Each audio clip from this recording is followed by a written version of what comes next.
اللہ کسی کو عزت دے، علم دے، پیسہ دے، عہدہ دے، شان مقام دے تو اس کے لیے دعا کیا کریں، اور اگر وہ اپنی صلاحیتوں کے ذریعے اللہ کے دین کی خدمت کر رہا ہے، اللہ کے دین کی عزت اور عظمت کا سبب بن رہا ہے، تو اس کے لیے دعا بھی کریں اور اس سے محبت بھی کریں اور اس کی خدمت بھی کریں۔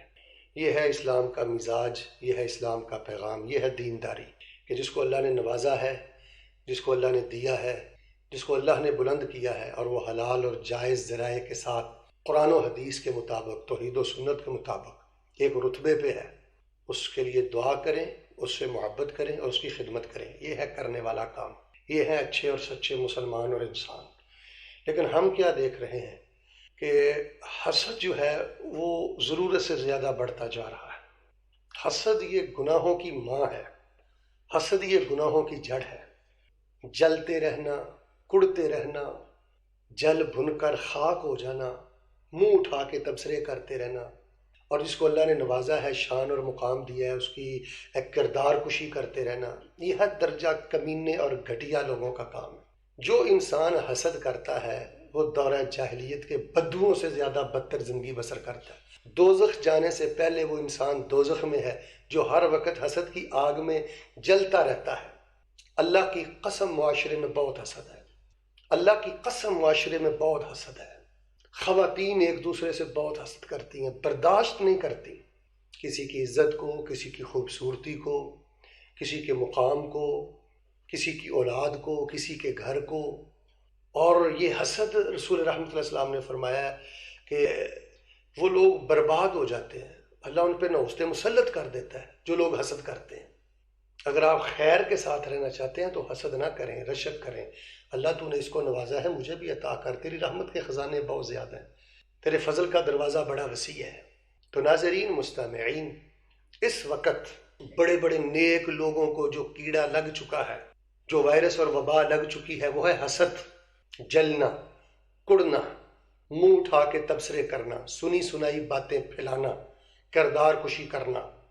ہم نے کئی لوگوں کو دیکھا ہے، ان کا یہ محبوب مشغلہ ہے، وہ 5-6 لوگ، 4-5 لوگ بیٹھ جاتے ہیں، کبھی کسی حکمران کی کردار کشی کرتے ہیں، کبھی کسی مولانا صاحب کی کردار کشی کرتے ہیں، کبھی کسی مفتی صاحب کی کردار کشی کرتے ہیں، کبھی کسی عزت دار کو پکڑ لیتے ہیں، کبھی کسی کو نشانہ بنا لیتے ہیں۔ یہ زندگی ہے؟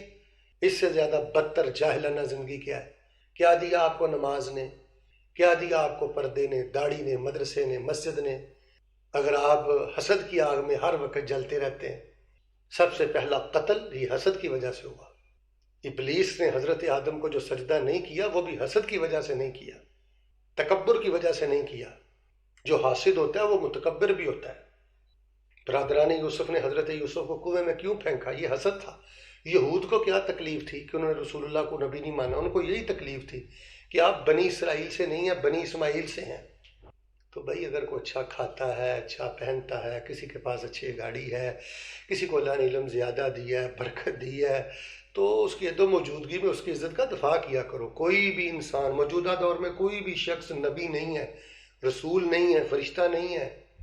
انسان ہونے کے ناطے اس میں کچھ کمی ہوگی، کوتاہی ہوگی، لیکن جب اس کی عدم موجودگی میں اس کی کسی کمی کوتاہی کا تذکرہ ہو تو وہاں مزے لے لے کر کردار کشی نہ کریں، اس کی عزت کا دفاع کریں۔ رسول رحمۃ اللہ علیہ وسلم فرماتے ہیں جو انسان کسی کی عدم موجودگی میں کسی کی عزت کا دفاع کرتا ہے، اللہ ایسے بندے پہ جہنم کی آگ کو پھیر دیتا ہے، حرام کر دیتا ہے۔ اور جو کسی کی عدم موجودگی میں حسد کی وجہ سے کردار کشی کرتا ہے، وہ اپنے بھائی کا مردہ گوشت کھاتا ہے۔ ناظرین اور مستمعین، تو حاسد انسان کو کوئی ذکر فائدہ نہیں دیتا، حاسد انسان کو کوئی پڑھائی نہیں فائدہ دیتی۔ دعا کریں اللہ تعالیٰ حسد کی لعنت سے محفوظ فرمائے۔